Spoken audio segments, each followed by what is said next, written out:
Hey guys, it's Robbie here, and this is FrekiFitWolf. So today I'm going to be talking about 5 reasons it is hard to stay on track during this quarantine, and more importantly, ways to combat those reasons.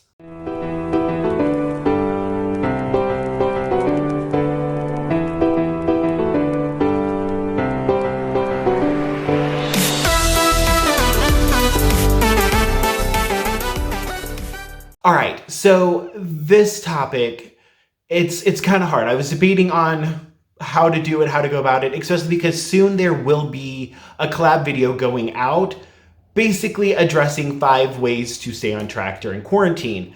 But that's a ways away. And I feel like if you're like me, you need help now versus when that comes out. I will have some separate stuff for that, and then there'll be a bunch of other YouTube channels that are participating. And these reasons that I have here are what I've personally experienced since this began about 2 weeks ago, and people that I've encountered and talked to online, these are things that they're struggling with. So keep that in mind. There could be more, there could be other reasons. If there are, comment, let me know. Let's discuss it and let's figure out ways to help with those as well.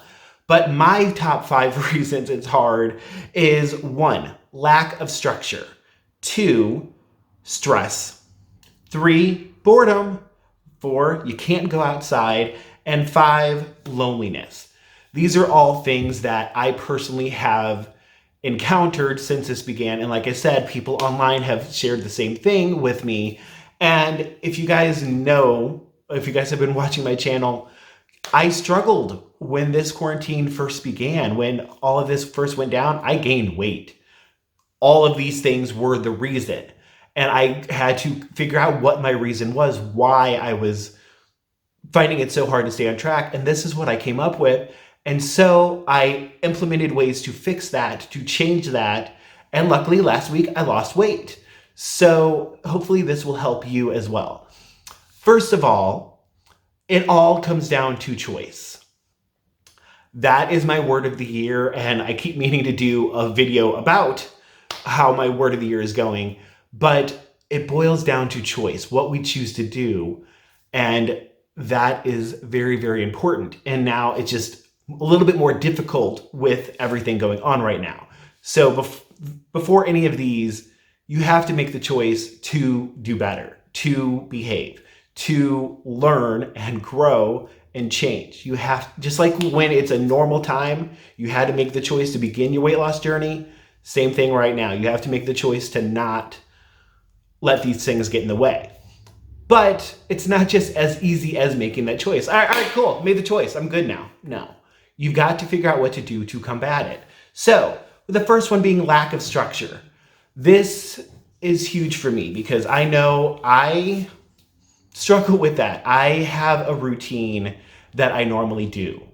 Say during the week when I'm working, say it's a day I close, I get up, I cook some breakfast, I go to the gym, I come home, I get ready for work, I go to work, I'm gone for 8 or 9 hours, I come back home, have dinner. Easy structure. And I have lunch on the way to work or when I get to work. But yeah, set routine. Now all of a sudden, I don't have to go to bed at a certain time. I don't have to be up early. I don't have to be up at a certain time at all. I don't have anywhere to go. It's hard to keep a schedule. It's hard.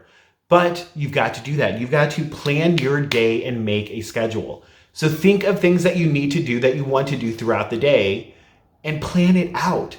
Set a routine, create habits. So I have a chalkboard wall in my kitchen. I straight up write on there, Monday, this is what I want to do. So like yesterday, I wanted to make sure I cleaned the kitchen really well, cleaned my bedroom really well. I wanted to do some strength training, wanted to go on a walk and do laundry. And plan out when to do those things. So 10 o'clock is usually a good time for me to go outside, go for a walk, or do some kind of cardio inside. And then, next work on the kitchen, start laundry and start working on my bedroom, things like that. I have a routine on how I want to do everything. And that is key. Because then if I have this and pretend it's work, pretend it's a job, this stuff needs to be done. So if I have a set schedule, it's better for me to do that. And then plus, if I'm like, well, no, between 10 and 11 is when I am supposed to be doing cardio, I don't have time to eat because I'm doing that instead. Granted, I also throw in planning when I want to play my video games, when I want to watch TV or read a book. I have all that scheduled out, and it's hard to stick to it, but it helps if I do. So that is something to keep in mind. All right, so does that make sense? Schedule, plan your day, create habits.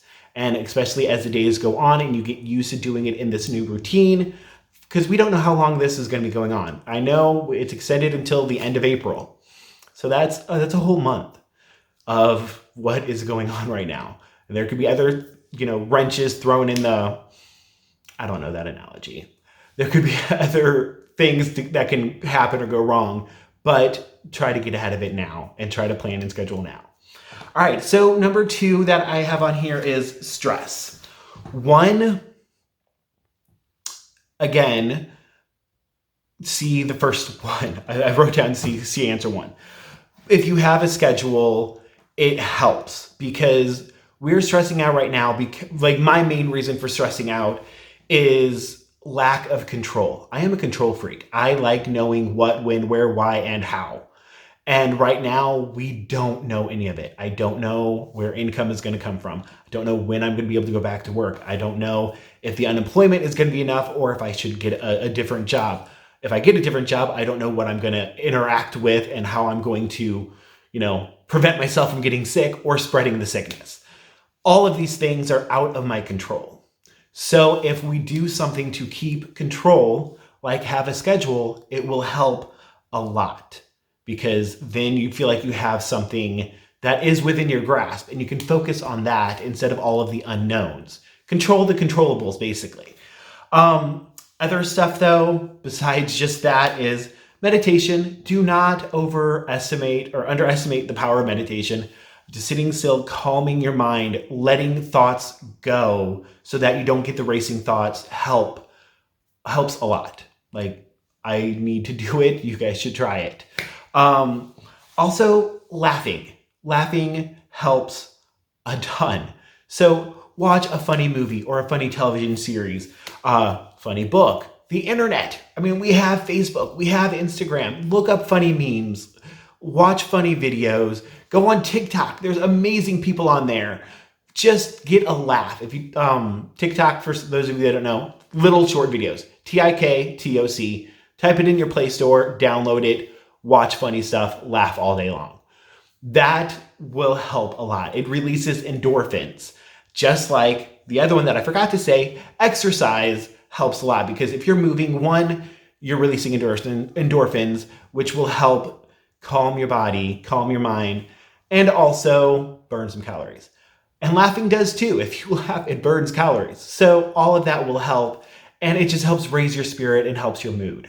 The last thing I put on here is reach out to other people. So this is going to tie into the loneliness one. So I'm just going to move into loneliness, but know that this one applies to helping with stress as well.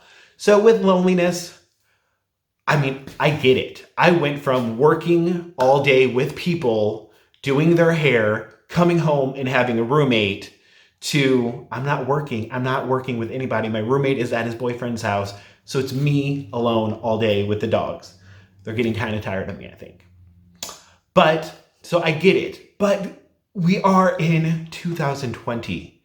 We can text people. We can phone call people. We can use Skype or any other video chatting, Facebook messaging, all of that to interact with people that we know. And that helps. It is not the same as being in the same room with somebody. It's not the same as being able to physically touch them, hug them, any of that, but it's still interaction. It's something more than just you and your brain. You are interacting with somebody else, getting some kind of feedback, and that is super, super helpful. Another thing, even just go in your backyard and talk to a neighbor that's probably sitting outside also. You're plenty of feet away, more than the 6 feet usually. I can do that out front and there's usually somebody across the street. I can go in the backyard and there's somebody over the fence. just to have some kind of interaction. I mean, heck, earlier I was recording another video on my balcony and the neighbor like said hi through the window. There's ways to interact even if we can't interact in person. Watching YouTube videos, commenting with interactions there when people go live, interacting like that is super helpful. All of that is ways to help combat loneliness, which will help with stress. All right, so the next one, can't go outside. I don't have a ton for this, but I do know, like I said, you can go in your backyard. You can be on your front porch. You just can't be close to other people. So do that. I have friends that will literally go in their car and just drive. Not going anywhere particular, not getting out of the car for anything, but just drive. Get somewhere outside of the same walls that you're used to seeing. That alone can help. And then you can walk around your neighborhood if you're careful about it. I have been walking around my neighborhood, and basically if I see somebody walking up, if they're not moving, I cross the street. So double whammy there. Extra steps to cross and go back. But 2, you're getting outside, you're getting some vitamin D from the sun, you're breathing the neighborhood. Some areas not so good, but a lot of it, there's a lot of people where their flowers are blooming now and it's been smelling great. But yeah, so there are a few things that you can do besides just being stuck in your room, in your house. All right, the last one is boredom. This is probably a huge one for me because even with a schedule, sometimes I don't really want to clean. I don't really want to do this. This book isn't keeping my attention. Whatever. So boredom is a huge problem for me. So one, I did say C number 1, lack of structure. So that, again, having a structure will help with that because you're putting off the boredom. Well, I have to do this right now. So I'm doing it even if I'm not fully enjoying it or fully looking forward to it. I mean, you're not when you're at work all the time either. So having that structure helps because there's less time and less space for boredom. All right. The second one I put was hobby. Sewing. Okay, let me just read them all real quick. So sewing, writing, reading, drawing, puzzles, painting, games. All of that are things you can do. So now you're probably like, well, I don't have sewing stuff here. You might not, but if you're going to Walmart to get some groceries anyway, stop in the sewing aisle. It's actually kind of cool because nobody's there. I went over there because I'm looking for a bent hook, a bent needle, because I'm trying to make something and I can't without a bent needle. It's complicated to explain, and I couldn't find it there. But I thought needles that are curved exist. I don't know where. But either way, nobody's in that section. It's like you can breathe a little bit deeper because nobody's around it. So anything that you're wanting to, whether it's games or sewing or whatever, you can grab and then get back home. Like, you're going to be buying groceries anyway, so might as well. Now, as far as games, 2 things with that. One, obviously, video games are my thing, but you might not like video games. And so a lot of games are multiple players. 2 things for that. One, either you can turn on Skype and you can both have that game, recording it, doing whatever. You can do cards with somebody else and just show. There's ways around it with that. And then also, again, it's 2020. We have technology. Our phones have amazing games. I play pool with a friend on the regular basis through Facebook Messenger.